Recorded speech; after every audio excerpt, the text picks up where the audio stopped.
versus green-black dragons. I love it. I love it, I love it, I love it. Yeah, get your hands on that deck list. Manus Rider, Savage Knuckleblade, Goblin Route Master, Fleece Made Lion, Soulfire Grandmaster, so either way, Rattleclaw Mystic. Here's a Thoughtseize. Well, the best is look at that hand. Mantis Rider side by side with Collected Company. So if Kent didn't know what was going on, well, he's got an idea now. 2 Frontier Bivouacs, a Battlefield Forge, a Yavimaya Coast, and a Stoke the Flames round out that hand. Ugale's deck is a hoot. See you later, Collected Company. Yeah, Ken having Hero's Downfall in hand, even if he doesn't know exactly what's going on here, probably just take the source of card advantage, use a removal spell on the 1 threat, leave him with Stoke the Flames. Frontier Bivouac, the land there for Ashwin. Opulent Palace here for Ketter. Now another Thoughtseize, so he's going to go down to 14. The draw for the turn was a Temple of Triumph there for Ugale. Kent's going to take the Stoke the Flames. He's got an answer for the Mantis Rider, as you mentioned, so he's in the driver's seat thus far. Taking the Stoke the Flames here probably to clear the path for Dragonlord Ojutai, which is in his hand right now. There is a Temple of Triumph here for Ugale.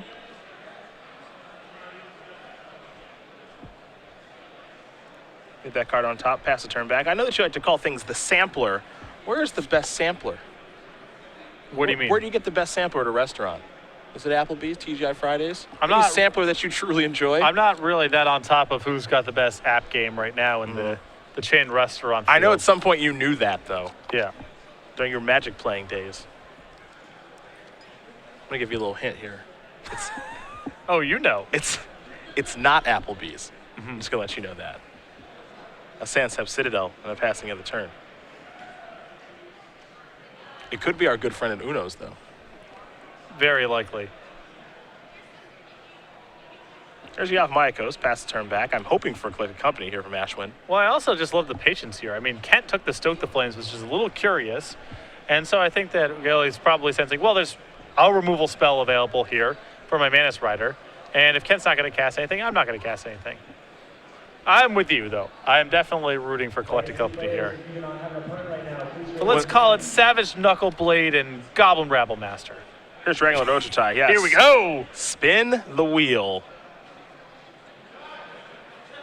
No whammies, no whammies, no whammies. Stop. All right, Legacy Premier IQ players. What you got in that bag? Rabble Master, Okay, Mantis Rider. Sure. Okay. A little of this, a little of that. A little bit on the ground, a little bit in the air. None of these threats great right now against Dragonlord Ojutai, but at least it's a lot of power in play.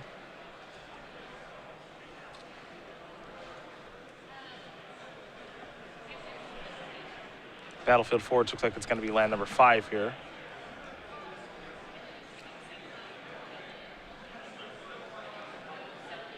Might be Mantis Rider number 2 time. Can push through a decent amount of damage this turn. Gotta be really careful how you tap your lands with this kind of deck. Yeah, you don't want to mess that up. Remember that Kent was all about Thoughtseizing off the Land of War waste early on in the game, so he's Already at down to 14. Yeah. Here's a Goblin token. Here come the beatdowns. You'll get a Rabble Master trigger too. It's a pretty healthy size attack. This is a lot of damage. I mean, this is 7 points. Rabble Master's going to get blocked. Ketter's going to take 7. He'll go down to 7. Now there's a Rattleclaw Mystic from Ashwin. Will pass the turn back. All right. Nothing wrong with this. No, not at all. The Fobs carry added. Pass the turn back. Hero's Downfall already.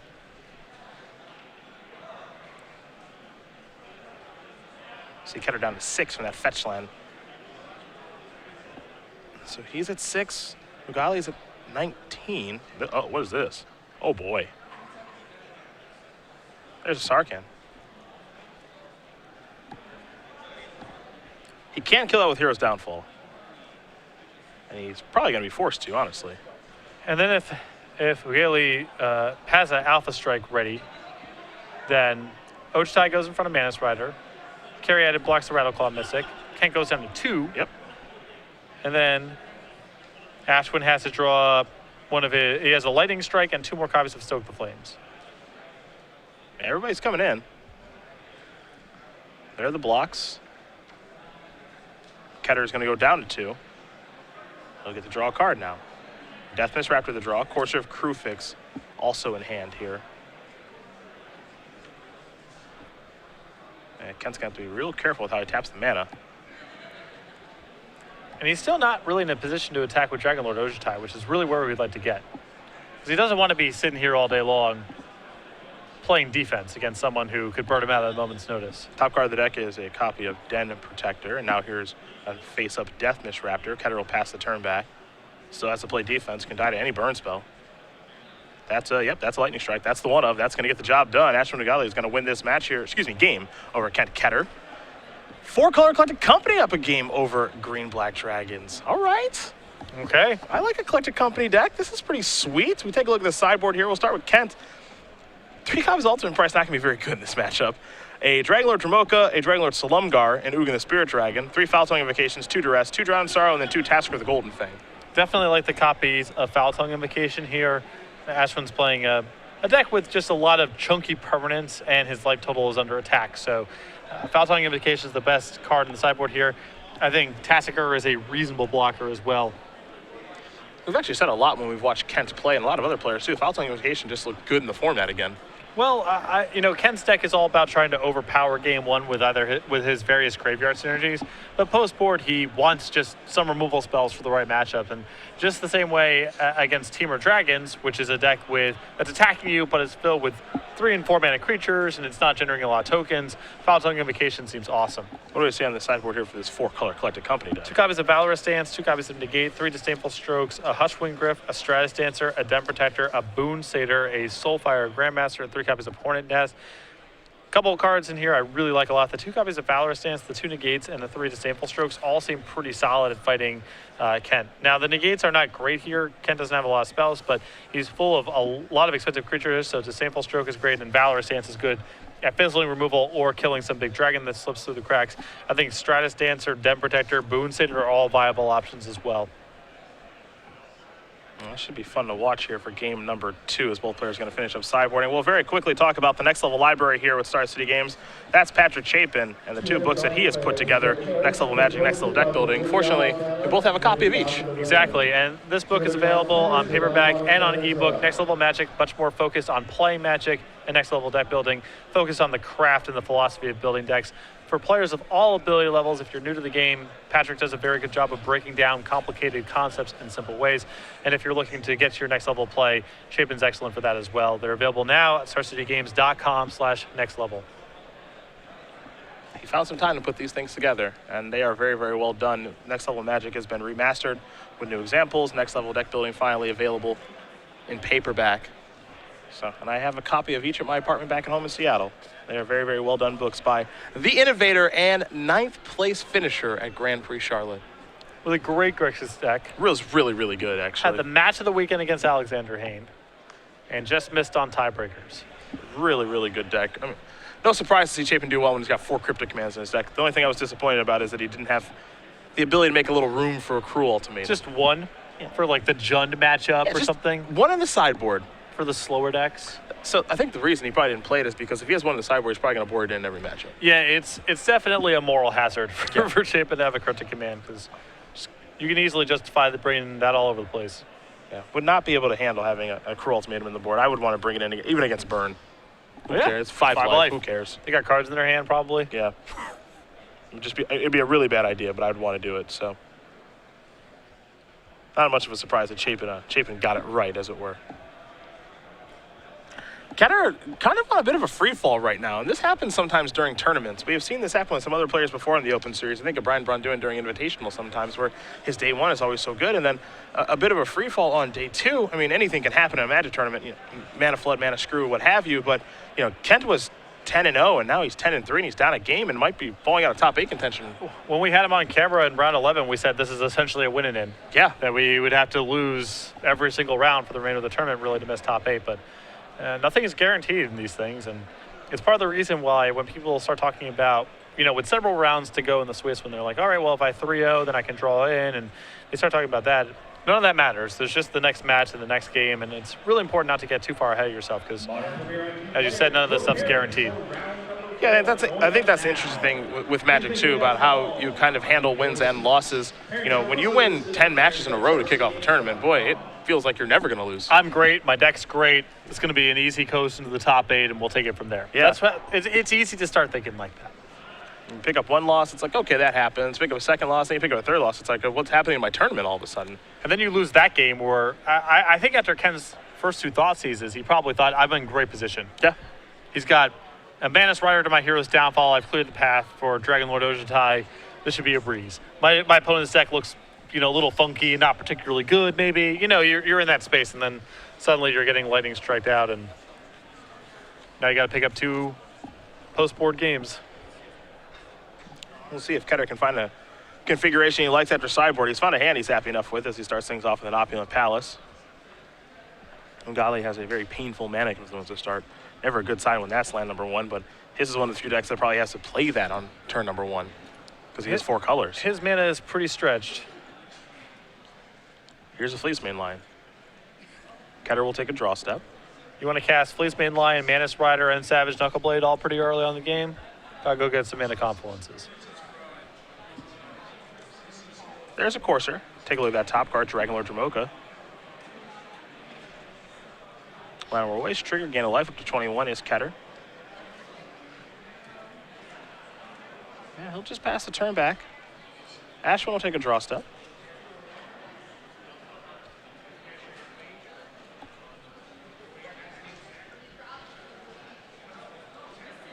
See Dramoka's command in hand here. But that can do a lot in this matchup because Kent has drawn a Courser. Yeah, I don't mind just making Fleecemane Lion a 4/4 and getting rid of the Courser this turn. Okay. It's a great use of resources. Get your beat down on. Kent with a 6-mana spell on top of the deck. I'm looking to cut off as much mana as I possibly can. The follow-up is a Frontier Bivouac and pass the turn back. Dragonlord Dramoka is the draw. Here's a Temple of Deceit. Take a look at the top card. That card stays on top pretty quickly. Here's a Death Mist Raptor. It's looking to block. Pass the turn back over to Ugale. A Valorous Stance, the draw. That's timely. Modern Premier IQ players, you do not have someone There's a Plains. seated across from you. Please raise your hand. I think there might be a Collected Company in hand, too. There's at least one Disdainful Stroke. Oh, that can't counter Dragonlord Dramoka. We'll start around about 15 to 20 seconds. Murderous Cut looks to be the draw here for Ketter. There's a Windswept Heath. Here's an attack for 3.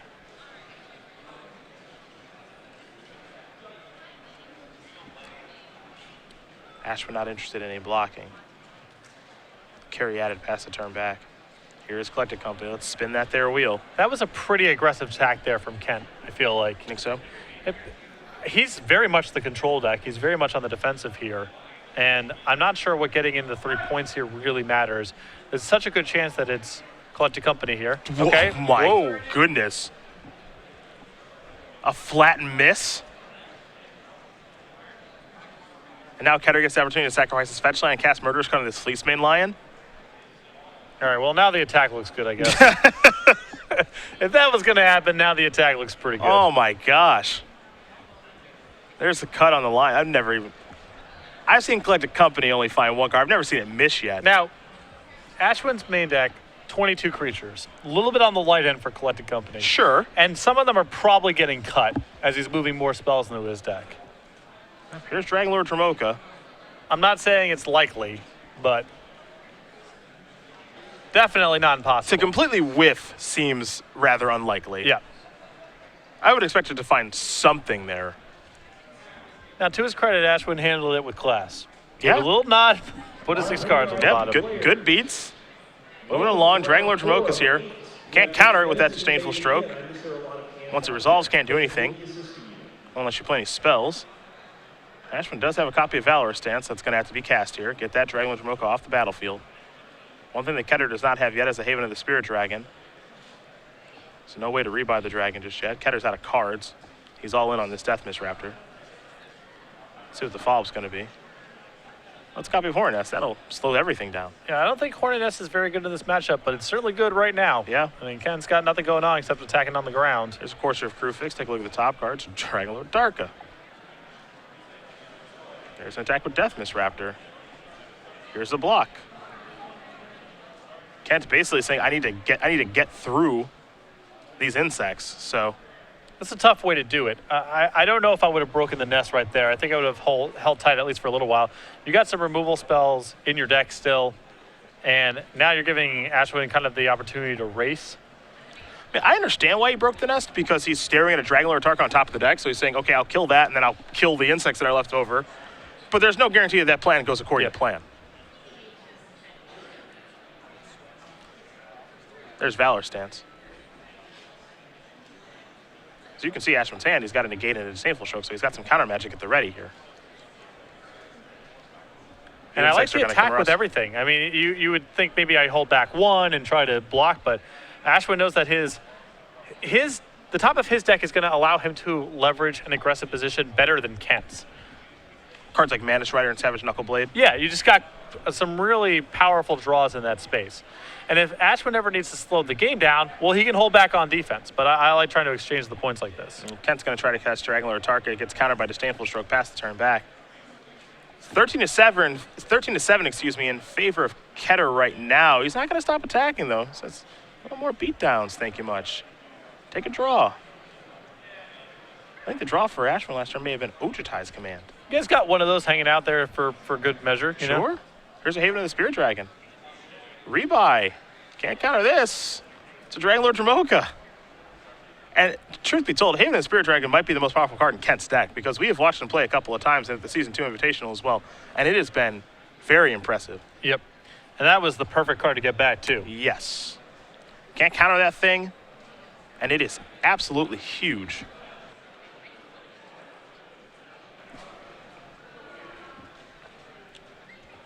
Looks like Ashwin's going to cash in his Ojutai's Command now, since it's not doing all that much.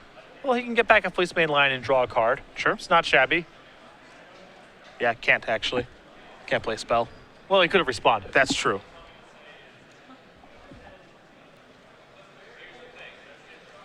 Yeah, one of the few things, it's kind of weird with Dragonlord Dromoka how it does that, because you always feel like, okay, your big threat is resolved because I can't counter it, so now I'm going to do something. It's like, nope, that's not true either. I love that Ashwin's instinct is to keep trucking on in, though. Yeah, I mean, I'm not convinced sitting back on defense is going to do all that much. It is pretty tough to say. The one thing that you can point to at Dragonlord Dromoka is that it doesn't trample, at least. Mm-hmm. So that's a benefit. It's kind of humorous that one insect can take down the Dragonlord. Deadly, man. They are. Love it. You're an easy guy to please when it comes to attacking. Mystic Monastery. Here's Ojutai's Command. It's going to be to get back Fleece Main Lion and either draw a card or get some life. We'll be drawing a card. Pass the turn back. Ketter going to untap very quickly. He'll take a draw step. Again, some very big draws available here for Kent. Pretty risky attack there from Ashwin. The Foul Tongue Invocation. Might as well cast that now to get you 4 life. Ketter going to go up to 12. See what he wants to attack with. We'll go with Death Miss Raptor.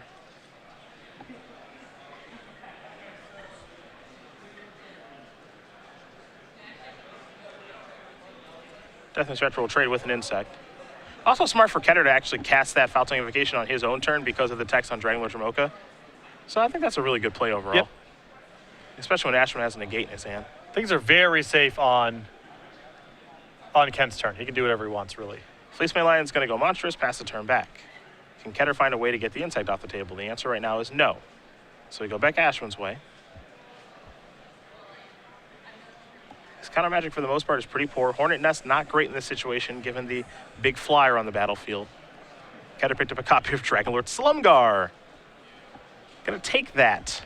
Just going for lethal here. And again, coast is clear because of Dragonlord Dromoka. And that's the power of Dragonlords, and that's really some of the appeal of Ketter's deck right there. Haven of the Spirit Dragon and the Dragonlord creatures allow him to really get the job done, and that's what he's able to do in that game. So we're going to get ready for a third one here between Ketter and Ashwin Ugale. Green-Black Dragons, 4-color Collected Company. I actually like both these decks. This is why Standard's sweet, man. I've been in this kind of spot before with Kent, where you're deep in a tournament, you've gotten rocked a little bit in the rounds where it looked like you were pretty close to coasting into the top 8, and then you play against a bizarre deck where both the games feel a lot closer than perhaps they should have, or how at various points they felt like they were going, and it's not a comfortable spot to be in because you really don't know what's going on with Ashwin's deck. Anything's possible, and he definitely has shown the ability to remove dragons from the table. Your Foul Tongue Invocation maybe isn't quite as good as you thought it was going to be because of some of the cards that Ashwin has brought in, and you're just kind of hoping for a mulligan to 5 and getting out of this match as soon as possible. Just move on to the next one. I'm not comfortable playing a real long game 3 here with Ashwin, given what his deck's up to. Fair enough. We'll see how game number 3 does go. Ashwin, of course, will be on the play for that game. We'll very quickly talk about the Star City Games YouTube page, which you can subscribe to for free and find a lot of great, fantastic content on there. Yeah, you can go over to youtube.com/StarCityGames right now and check out what we got going on in the archives, which has Versus Series videos, some premium archives, Open Series archives. You can check out previous events, and there's some content that's specific to the YouTube page, like unboxing. So head over to youtube.com/StarCityGames right now, become a subscriber, and get notified when there's updates to the YouTube page. Best part, of course, is it's free. Because free is great. What's wrong with free? Nothing's wrong with free, of course. We get ready here for game number 3 of our match between Ken Ketter and Ashwin Ugale. Winner of this match is still going to be in top 8 contention, so that's certainly important. And we have the chance at some pretty unique decks in top 8. Though again, if you have taken a look at the metagame breakdown, Greenheart Devotion, a major player here, 17 copies in the day number 2. Mardu Dragons, 14 copies. Esper Dragons, 13 copies. And Tarka Red, 11 copies, even though we haven't seen very much of it outside of Caleb Scherer a little bit earlier yesterday. And I like the way that Ashwin's played these games. Me too. He's been sharp, for sure. And giving himself the best chance to win. Yep. He was aggressive in spots where it was dangerous to be aggressive, but he knew he didn't really have the luxury of playing around stuff. Kent, the only one in day 2, excuse me, not the only one, he's among 3 players playing this Green Black Dragons deck, and won't surprise you, but our only 4-color Collected Company player is on the right side of your screen at home. Jeff Hoagland told me yesterday that he took a loss to 4-color Collected Company. I'm curious if it was the same player. Perhaps it was Ashwin. I just love that everyone's still trying to figure out Collected Company because it's such a sweet card.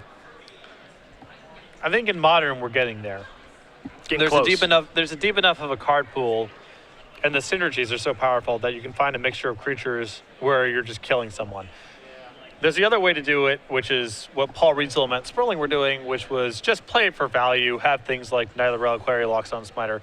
That's a strategy too. Ashwin much more in the second camp. He's just trying to overpower people with powerful individual cards. Manus Rider, Savage Knuckleblade, Goblin Realm Master. You hit 2 of those kind of cards for 4 mana, and you're doing pretty well. You just don't miss. Don't miss. Missing is not great. The fact that Ashwin missed that game and we are still playing, yeah, it's actually pretty notable, he right? went on for a couple more turns there. If he finds another copy of Valorous Stance for Dragonlord Jamoka, he could have turned that game around. Yeah. That is truly, truly notable that we actually still had a game, even though Collected Company completely whiffed. This 4-color Company deck may be a little better than people expecting. I can dig it. See if Ashwin can get another game win here over this crazy Green-Black Dragon deck that Ketter is playing. As I said, though, I really do like both these decks. I like the idea behind the Green-Black Dragons deck, and when it's actually kind of executing and doing its thing, it seems rather powerful. And 4-color Collected Company this is pretty fun. If this deck was powerful, people would be having a good time. Of course.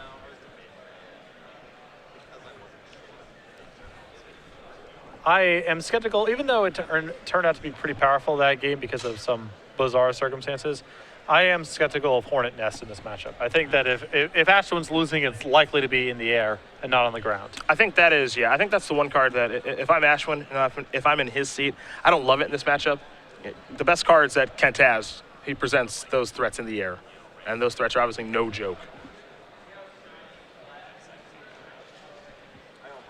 Both players are happy. Frontier Bivouac is how Ashwin will start things off. Ketter, he's got a Temple.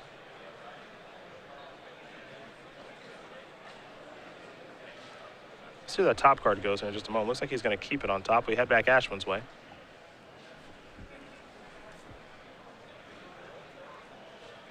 Ashwin does have a copy of Collected Company in hand already. There's a Windswept Heath. Going to sacrifice that, go down to 19. We'll have a Plains or a Forest on the way here in just a moment.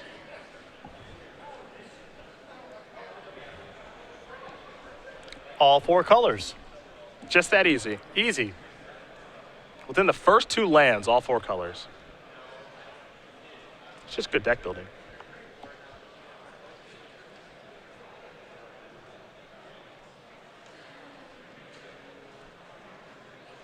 Maybe Fleece main line? Oh yeah. Get those beatdowns going. Let's get this started. Ketter with a Forest. And a carry at it for a little acceleration.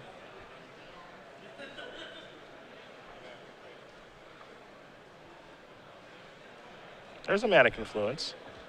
Are we going to go maybe to Mantis Rider land? Goblin Rabblemaster, okay. Pretty good opening here. Yeah, this is actually a really good opening, and it ruins Kent's ability to play Foul Tongue Invocation. I was about to say, yeah, this is a great opening here in the face of Foul Tongue Invocation.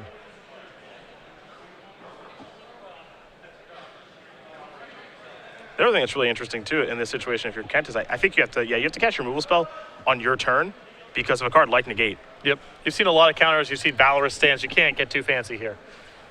So Hero's Downfall is going to be cast by Ketter. He does have to pay a life thanks to the Llanowar Waste, but Goblin Rabblemaster is off the table.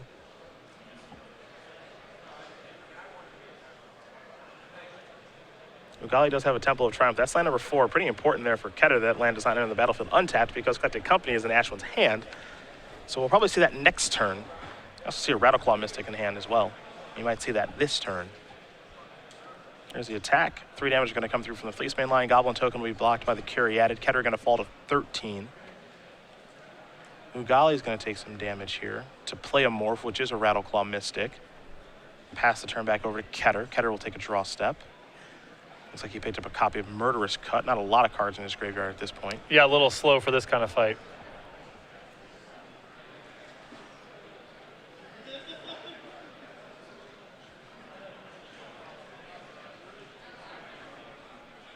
Ketter does have the ability this turn, however, to do something like Murderous Cut and Deathmist Raptor and pass, or Murderous Cut and Foul Tongue Invocation, kill your Goblin, reveal a Dragon and pass. So yeah, the Windswept Heath opens up a couple lines of play with the Murderous Cut. Yeah. Because it can get it down to 2 mana.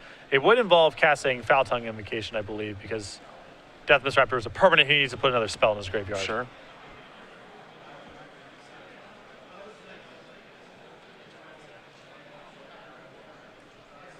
Well, here's Foul Tongue. There's a reveal. Dragonlord Slumgar. There goes the Goblin token. Ketter going to gain 4 life, go up to 17. That Dragonlord Slumgar is going to be in the hand there, Kent. There you go. You reveal a dragon. You don't discard one. That card would be a lot worse. A little less powerful here. Kent has sideboard and some Drown in Sorrows. Looks like Ugin as well. So he's got some big draws. Tasker too. Look at a basic Plains off the Windswept Heath.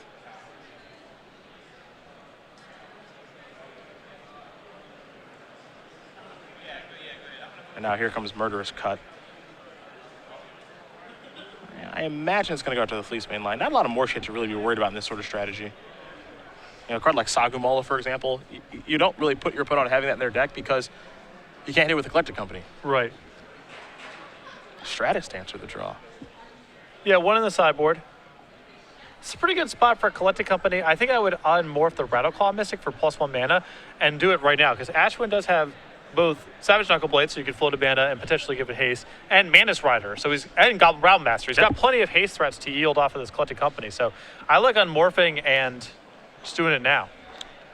I do wish an unmorph would have happened here, basically for the reason you mentioned, because Knuckleblade is actually the first 2 cards he turned over. Yeah, I mean he could have floated mana and actually given both Knuckleblades haste, and then Kent's in huge trouble. Yeah. Now he's got to consult the hand and figure out what cards to take. I think that his hand has no answers to Dragonlord Slumgar is part of the problem. That's not good news. So got plenty of draws. 4 copies of Valorous Stance, I assume, are in his deck at this point, but And this is tough because if both Knuckle Blades had haste from Rattleclaw Mystic, we're talking about an 8-point hit. Ketter's down to 8, and then he's in some real trouble. Yeah, and even if Kent were to untap and play Dragonlord Slumgar, well, everything's tapped, and Dragonlord might just have to trade with a Knuckle Blade. This is not a bad consolation prize. No, it's not bad at all. I mean, he actually still gets to attack for 8 points of damage. You get 3 from the Rider. Oh, excuse me, not 8 because Rattlemaster doesn't have haste, but you get 3 from the Rider, 2 from the Morph, which is a Rattleclaw Mystic, and then 1 from the Goblin. So it's a hit for 6. But Dragonlord Slumgar is still pretty good on this board. Yeah, absolutely. Tassiger the draw this turn.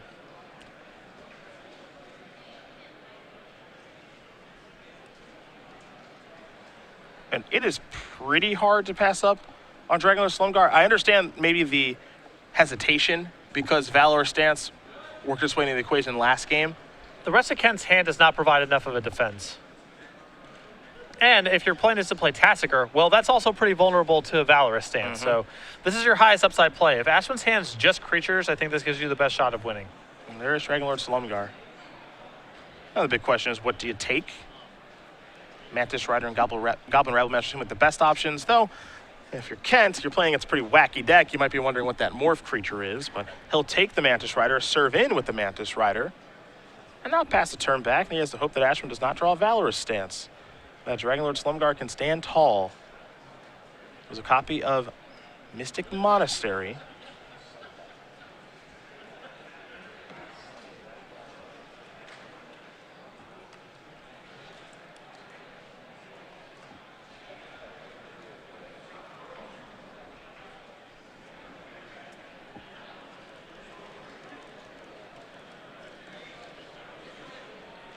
I suppose Ashwin can try to go around Dragonlord Slumgar, but that's really hard to do when he's got a Vigilance creature that he stole. It's really tough. Really tough to do.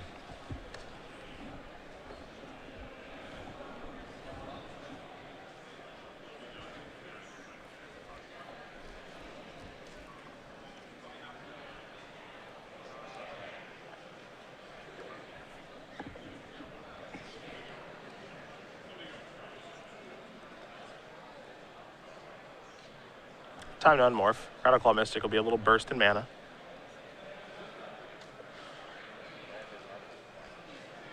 Gonna play another morph here in Stratus Dancer.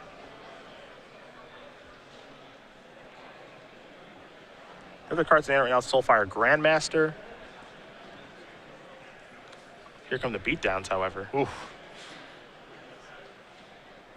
I love Ken's instinct here of just trade off this Mantis Rider. Do not be leaning on Dragonlord Slumgar to do anything more than what it's already done.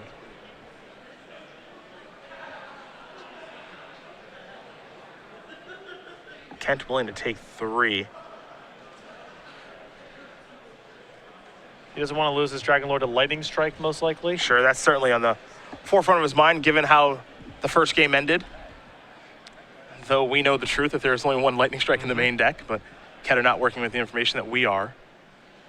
But I also like the fact that, he's trying to play it safe, as safe as he can, but also he knows what's in his hand, which is Death Mist Raptor and Tassiger, and now Dragonlord Tremoka in hand. Yep, that's a shrug and a dragon. And now you're compounding the fact that Ashwin needs to draw multiple copies of Valor Stance now.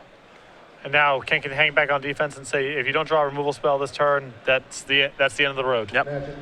I'll start gaining way too much life, and you've got no defense in the air. Mantis Rider was the draw. You don't get a deck list for the Legacy Challenge. The one thing I do like about Ken Stacker, I would say one of the many things, is that at the end of the day, he's got some of those powerful cards in the format in his deck. And so, there's all this posturing back and forth. You see Ashwin's going to play another Rattleclaw Mystic and a Soulfire Grandmaster, but Kent has the ability to just say, thump, play a dragon. And if you can't do anything about this, you can't do anything about it. Here's the Thoughtseize.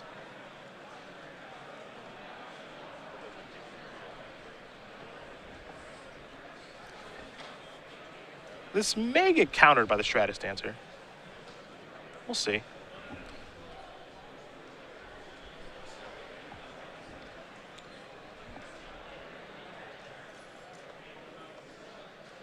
Stratus Dancer is going to unmegamorph. So Kent doesn't actually lose any life there from the Thoughtseize.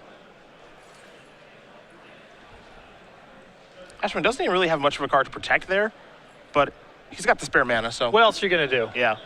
And keep in mind, Ashwin's actually not that far away from turning the game around. He has Soulfire Grandmaster and enough mana where if he draws Valorous Stance, suddenly it's Valorous Stance every turn. Yep. And Kent's not equipped to break that up right now. Here's an attack for 5. Ketter going to go up to 12. Ugale going to go down to 8. And actually, looks like he took another point of damage, so we'll make sure those light totals are accurate as he's down to 7. Could be Tassiger time, maybe Deathwish Raptor, we'll see.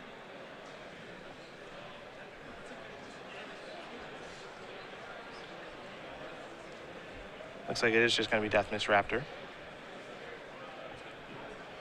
Ketter has to take 1 to cast that. He passes the turn back. Is it Valorous Stance? That's the big question. It is not. Another copy of Battlefield Forge.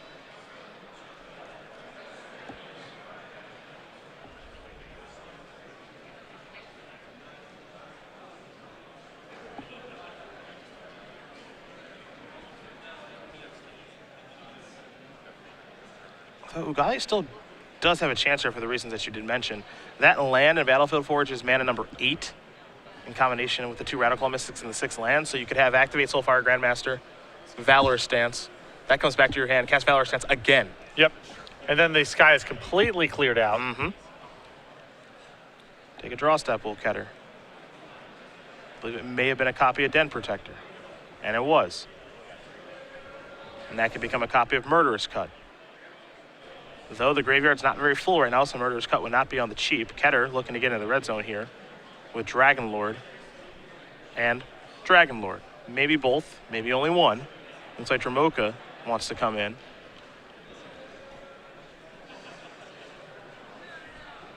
Ugale going to go down to 2. Ketter going to go up to 16. Keep in mind, yet again, that Dragonlord Dramoka does not trample, so you actually can chump block that thing a couple of times. Here's Tassiger, pass the turn back. Now's as good a time as any for V-Stance. That's not the case. Yeah, another land it appears. All you can do is pass the turn back. Ketter will take a draw step.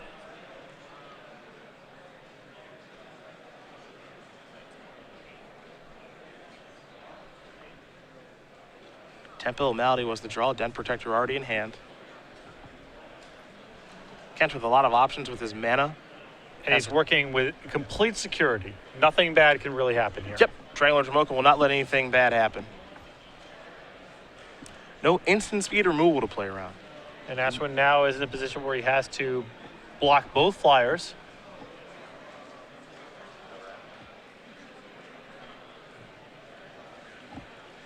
Also, no collected company to play around. Just nothing. Yeah.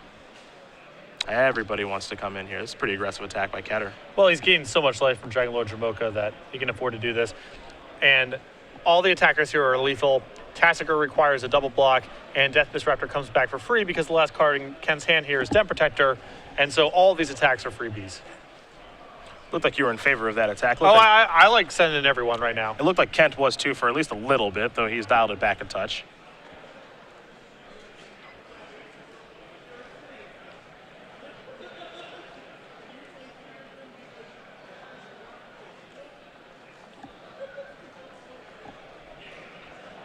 And now it appears everybody's coming on in.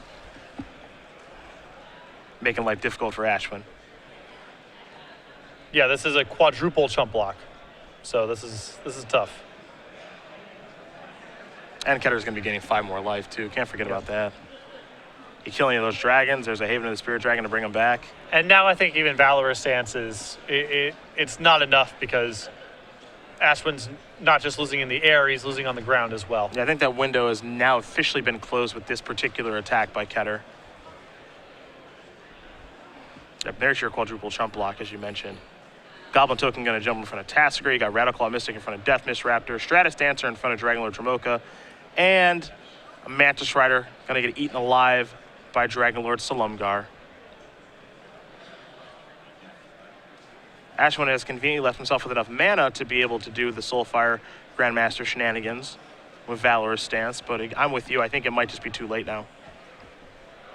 Ketter going to scry the top card to the bottom. Den Protector is going to be morphed here. And pass that turn back. Ugale will draw a card. It's a copy of Dramoka's command. Too little, too late. It's Plains. Looks like he'd like to have a little fun here with his Soulfire Grandmaster. And that is going to do it. Ken Ketter's going to win his match here over Ashwin Ugale 2-1. Green-Black Dragons will knock 4 Color Collected Company out of top 8 contention. Certainly a competitive match between the two, but the power of Dragons cannot be underestimated. That's for sure. Ashwin's got 4 copies of Valorous Dance in his deck post board, but besides that, he can't really compete with those cards individually. So unless he's tempoing Kent out of the game with counter spells and a fast clock, he's not going to be able to hang in most of the games that go that long. Yeah. He has to kill each and every one of those dragons, and he only has so many ways to do it.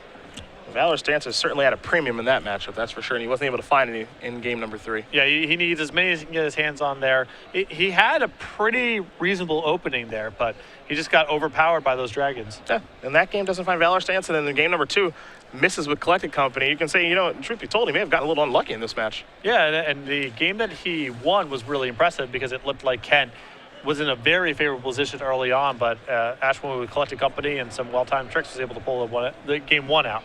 Just the post-board games didn't find enough copies of Valorous Dance to keep up with all the